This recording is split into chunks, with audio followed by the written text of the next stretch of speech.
You shot straight, but you shot late. Hi, Lem. This is the Rundown Podcast. I'm gonna give you the rundown. I'm gonna give you the rundown.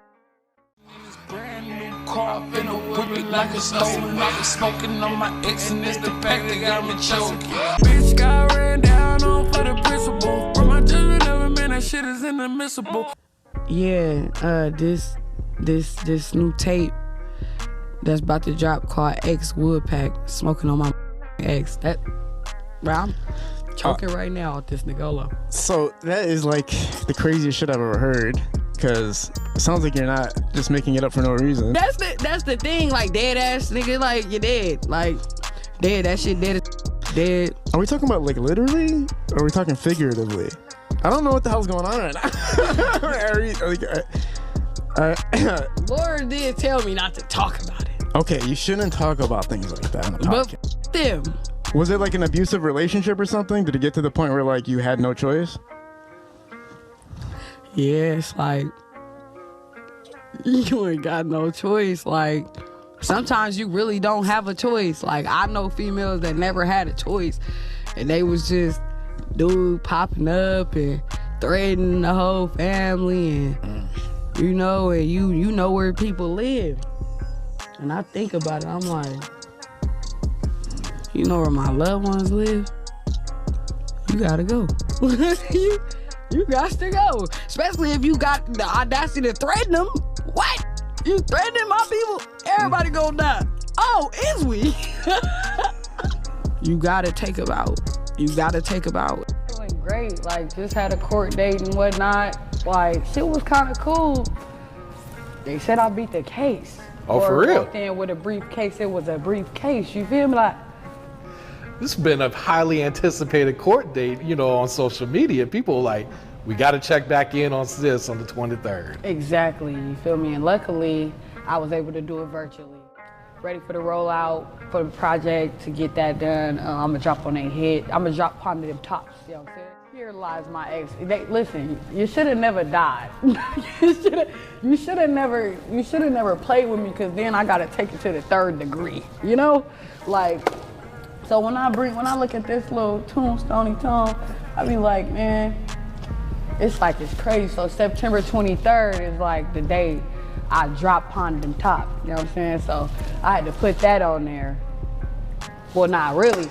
Really, it's 3 years ago I dropped Pond them top. It's like the anniversary, and I just happen to have court on this. Everything just came together. So I got this to be extra fucking childish, making families mad. And oh well, because they ain't gonna do shit about it. Like, how did you evade like any type of like consequence, basically?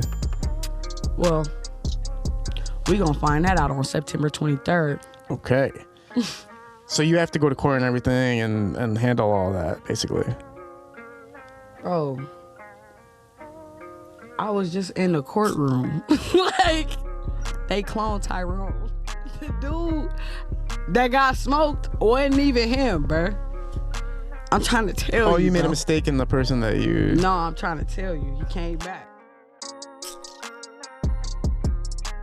The story of Aliana Green, or better yet known as rapper Tanda God, spread quickly across the internet and went viral soon after her death. And many people started speculating and, insinuating that her death was linked to the interviews that she did talking about an abusive relationship that she was in, saying that she actually had to take the life of this abusive man that she was involved with, right? And many people started associating a story that was circulating in the news years ago, right, with what Tanda God was saying in her interviews, saying that this definitely was Tanda God's story, right?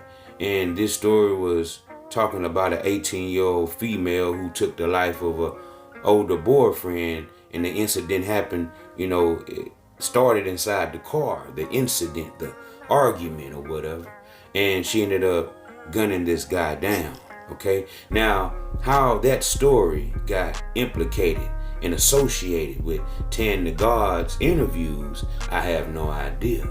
But many people started reporting that this is what Tanda God was saying and this was her story. But the names didn't match up. The name of the young female that was 18 years old who did the shooting, her name wasn't the same as Tanda God, who happens to be Aliana Green. And many people started to say, well, maybe because she was in, protective custody, they had to change her name because people might have been looking for her. People might have wanted to do something to her in retaliation. With the name in the article of the 18-year-old female not matching up to the story of the Oakland rapper, the female rapper who was gunned down at that beauty store being named Aliana Green, many people started to speculate, well, how could these stories correlate with each other when there are two different females' names and it's not adding up? And many people ran with the narrative that yes, these two stories, the story that Tanda God was telling about her abusive ex and this story that's, years old in the news, right, had to definitely be the story that Tanda God was telling in her interviews and bragging and boasting about taking the abusive ex's life, right? But as it turns out, the brother of Tanda God ended up coming out and telling us that, hey, this was just a rollout. This was fake. The story that Tan was telling, right, has nothing to do with this article and this actual real story that took place where an 18-year-old female did, in fact, had to take her boyfriend's life. And that's a whole different story. That has nothing to do with Tan. She just portrayed this image as if she had to do something to her abusive ex just for promotion, right? To get this album out, X Wood Pack, that she was promoting. And she even went as far as to, as the brother said, to paying DJ Academics $20,000 to do a promo that she used in the video for the song X Wood Pack.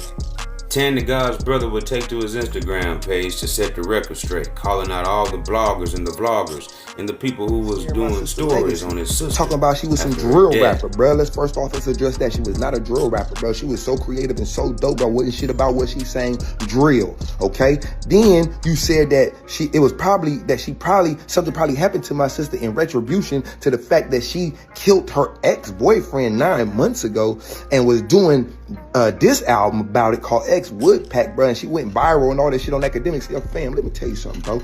She paid over $20,000 to Academics. Facts, bro, to get that fucking promo by him. Yo, what are you talking about? Them interviews that you saw her doing and all that shit that you seen her on the porch. Bro, pay for that shit, brother. You know anything about the industry, bro? You gotta pay to play, bro. Ain't nothing in this shit free. I don't give a fuck who you is, fam. Ain't nobody doing no interviews for free, fam. You know what I'm saying? So let me tell you something, bro. You don't know what you talking about, bro. That shit was fake.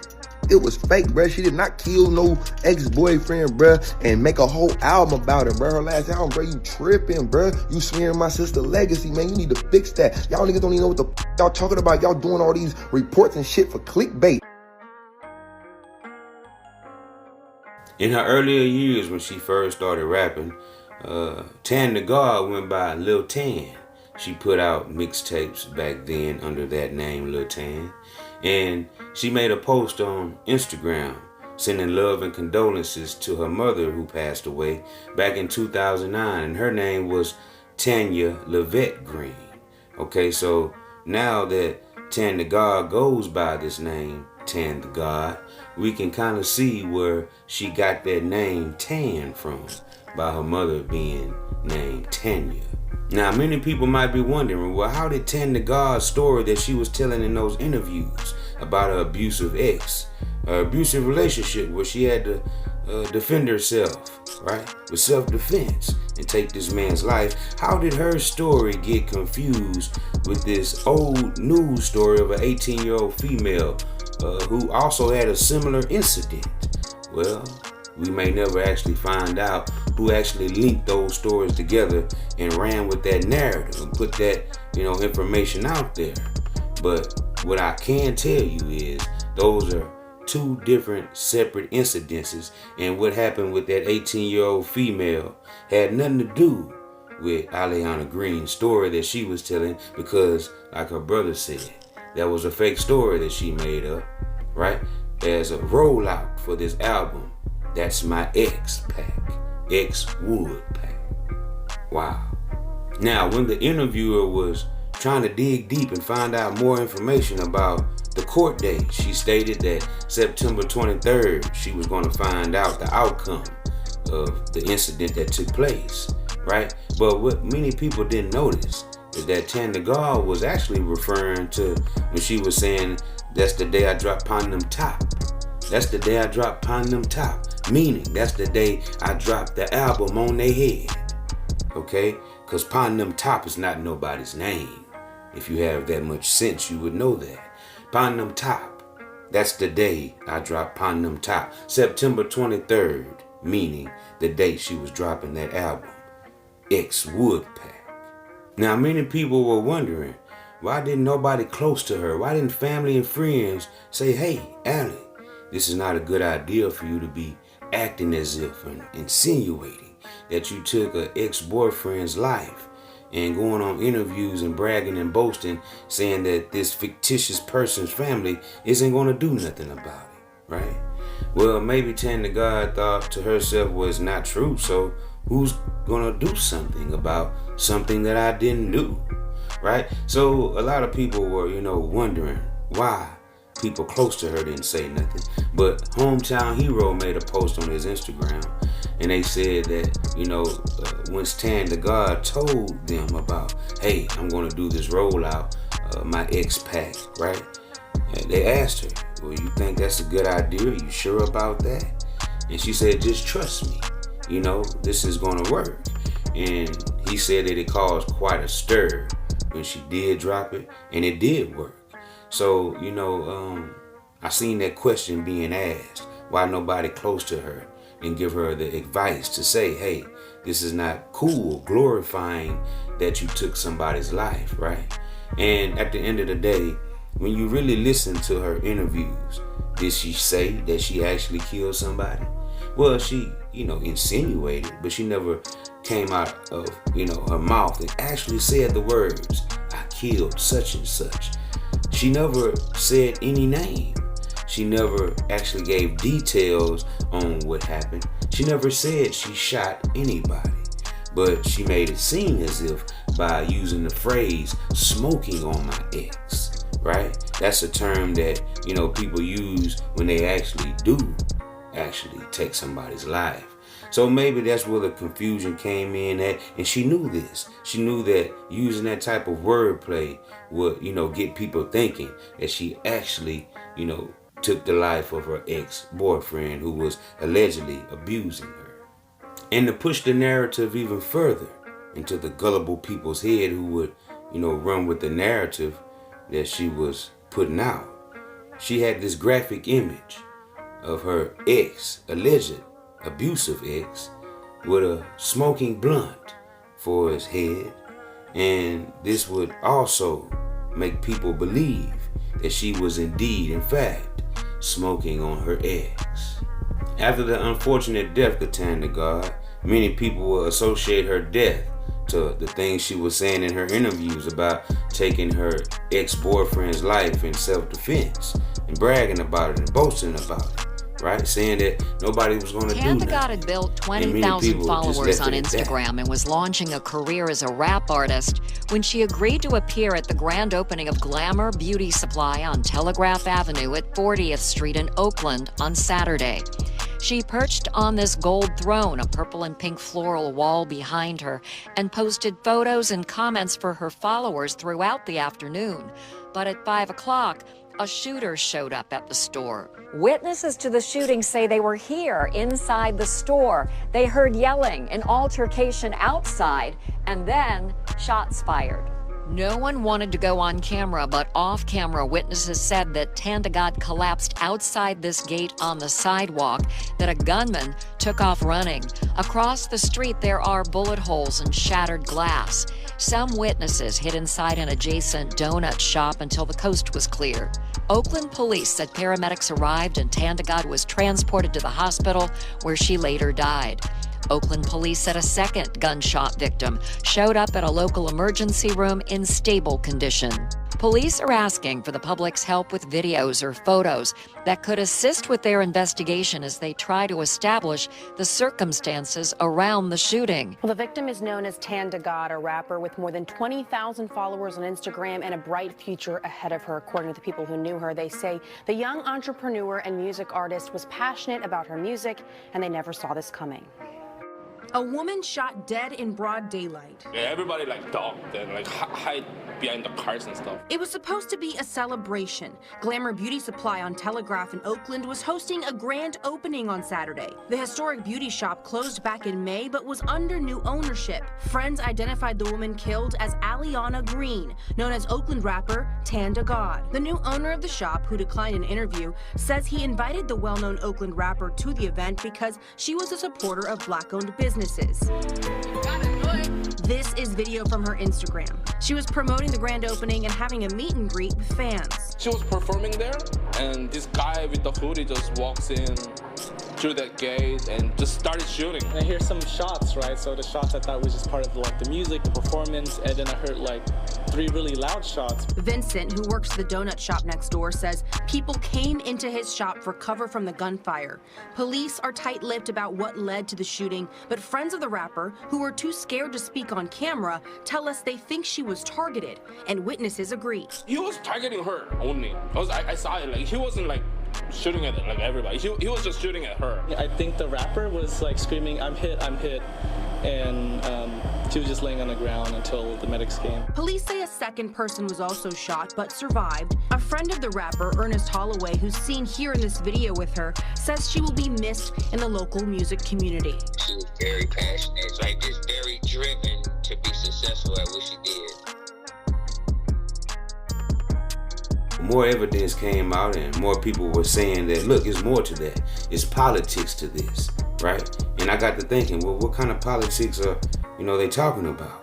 And the information started to circulate that she came out with a song called Set Hop. And many people were saying that this guy, this suspect, BNC4NERO, right? This rapper who was arrested for a murder. They say that Tanda God pictured him in a thumbnail in the artwork for this song called Set Hop. And many people are saying that, hey, this is simply why he did what he did. He didn't like the fact that she used his picture in this thumbnail, this artwork for her song Set Hop. Wow. Now, if this is true that BNC4NERO took Tanda God's life because she simply used his picture on this single for her song, right, in the artwork, then why is the family saying that there are more suspects involved? Because if BNC4NERO had a personal beef with Tanda God, why would other people be involved, right? Well, I'm still trying to figure that out because the family is indeed saying there are more suspects to be arrested. You're watching the Rundown Podcast. I appreciate everybody for spending with me. I appreciate all my subscribers for sliding with your boy every time. And say, hey man, keep hitting that like button, keep hitting that subscribe button, and look, turn on post notification so we can slide whenever I get the drop. You already know what it is, man. It's deeper than Buddha, her, you hear me? And guess what? I'm gone.